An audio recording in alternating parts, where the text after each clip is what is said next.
So my name is Edimbo Lekea. My passion is art. I'm a visual artist, but I'm also a drummer. And more specifically, I'm an Afrocentric artist. So a lot of my art is only centered around African Black culture.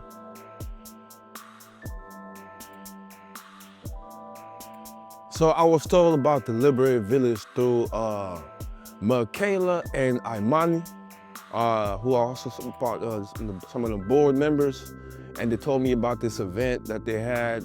Before even telling me about the event, they told me that this is kind of like the idea that they were running as far as getting organizations and running programs for like Black youth outside the school. School with no walls, that was the idea. That I'm just quoting what they told me. Pretty much school with no walls, and once they told me about this event and what they want to do, it was easy for me to jump on it because everything that I do is, you can't control who likes art. Everybody loves art, but me, I know for what I'm doing, it's only targeted towards our people, young or old, whether they're 4 years old or 400 years old.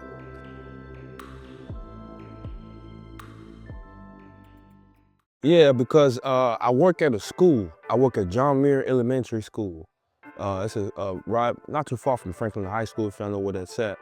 And I do an after-school program called Kimuntu Art Club, Black Boys Drum Circle.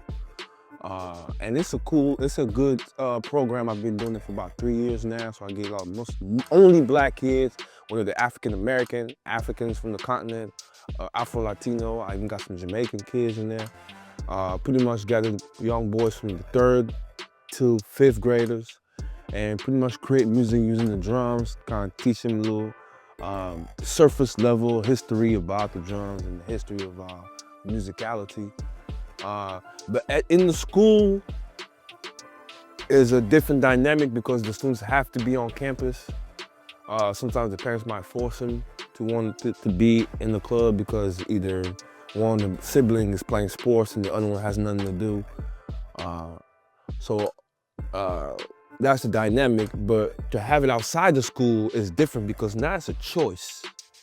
The family and the parents chose to be in here, so there's a different kind of energy that I'm working with, where it's a little more receptive, and I'm not getting the pushback from white parents. I'm sorry if I can say it like this on that camera, but like privileged parents, white parents, I don't get no pushback because the parents are all the ingredients that it's needed. I don't have the school district trying to like change things around, move goalposts and stuff like that. So it's very important to be able to have these kind of things outside the school because the first educators are the parents and then the community that's around. You know, the teachers do their job, that's their work, that's their job and all, but the parents are the first educators. The mothers are the teachers, you know, the fathers are the leaders. Okay. The way I'm using the art is to actually do research on the untold stories of our people that is not put in the book, that we don't see in the media, in TV, on TV or whatever, and I do very meticulous researches. There's certain books that is not open to the public that I go and research, documentaries, or even elders that I speak to, because we can read books, but books don't answer questions, but elders do. So I speak with elders, and whatever information, the message that I get that I want to convey, I feel like we need to know in this day and age, I'll find a way to compose it in my art. And why visual art is because they got us speaking different languages, English, French. I was born in France, so you got French, you got Black people that speak Spanish, you got Black people that speak Portuguese. So we all have different languages and all. But if I put an imagery in front of us, we'll all be able to understand that one thing going on in that image. Same with the drum. It speaks thousands and one language, I like to say, you know?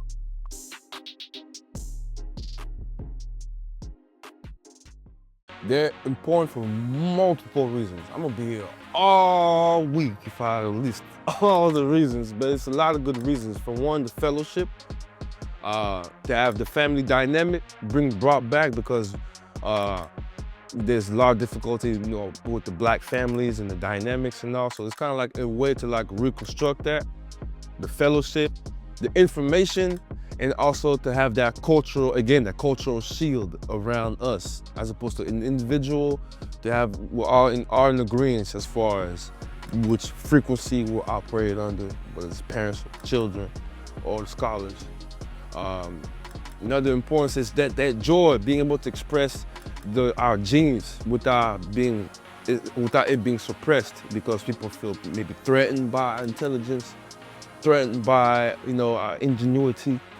So it's important to have this, because this is actually a space where we actually express this for ourselves, but also allow other people to express it also, whether it's through tap dancing, whether it's through spoken word, whether it's ideas, things that have been sitting on their head, but they couldn't articulate it either at work or at school, or you being able to be, even what you're doing with the camera, media, being able to tell us to record this event, because, it's a nice event, but without y'all, tomorrow, if we forget, we won't know this happened, So it's these things, our skills, being to earn ourselves, our authenticity, the food that we eat is not frowned upon, because we all like to eat the same kind of food. Some might not eat cheese and all that, but that's another topic, you feel me?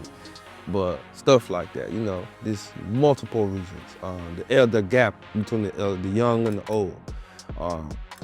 Again, the family dynamic, the mother, father, the child, the children, being able to have that synergy.